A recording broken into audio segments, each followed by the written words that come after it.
हमने अगर युवाओं की बात करें तो मैं कहना चाहता हूं मेरे भाइयों बहनों, हमने युवाओं से जो वायदे किए थे, क्योंकि कांग्रेस के समय में युवा की स्थिति बड़ी खराब थी। हमारे युवा भाई बहनों वो पेपर देते थे और नकल हो जाती थी। मैं आपको कहना चाहता हूं 2 साल हो गए, इतने पेपर है, कोई नकल किसी पेपर के पेपर लीक हुआ है क्या, नकल हुई है क्या, किसी पेपर लीक हुआ है क्या? मैं आपसे यही कहना चाहता हूं, हमने युवाओं से वायदा किया था कि किसी भी प्रकार का युवाओं के साथ कुटाराघात जो हुआ है वो होने नहीं दिया जाएगा। हमने प्रदेश की अर्थव्यवस्था के सभी महत्वपूर्ण क्षेत्रों को बढ़ावा देने के लिए 28 नीतियां बनाई। यह मैं इसलिए कह रहा हूं, आप कांग्रेस के समय में शकल देख करके काम होते थे, चेहरा देख करके काम करते थे।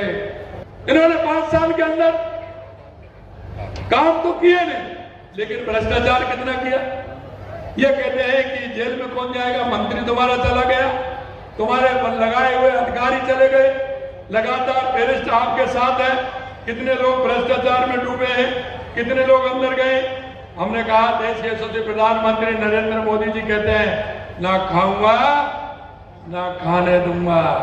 हमारी सरकार उसी आधार पर चल रही है, चाहे भ्रष्टाचारी कैसा भी हो, हम किसी भी कीमत पर छोड़ने वाले नहीं है।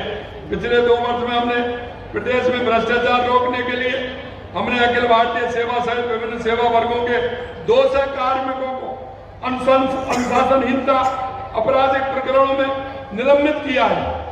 हमने 6 को उसको नौकरी से निकाला है। अगर वो रिटायर हो गया है तो उसकी पेंशन भी रोकने का काम किया है। 34 मामलों में आवेदन स्वीकृति की दी गई है, जिससे उसकी जांच हो और वो जेल के सलाखों में जाए। ये भी हम कर रहे हैं। जल जीवन मिशन के तहत भ्रष्टाचार देखा, मंत्री जेल में जा रहे हैं, उनके अधिकारी जेल में जा रहे हैं, लगातार उनका ये हो रहा है।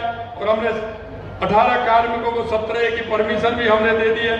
मैं ये भी कहना चाहता हूं कि कांग्रेस के लोग कहते हैं लॉ एंड ऑर्डर के, मैं उनको एक आईना दिखाना चाहता हूं, लेकिन मैं आपसे कहना चाहता हूं वो इस पर नहीं बोलते। जब मैं ये बात कहता हूं तो इस पर नहीं बोलते, क्योंकि 2023 के मुकाबले अपराधों में 15% की कमी हुई है।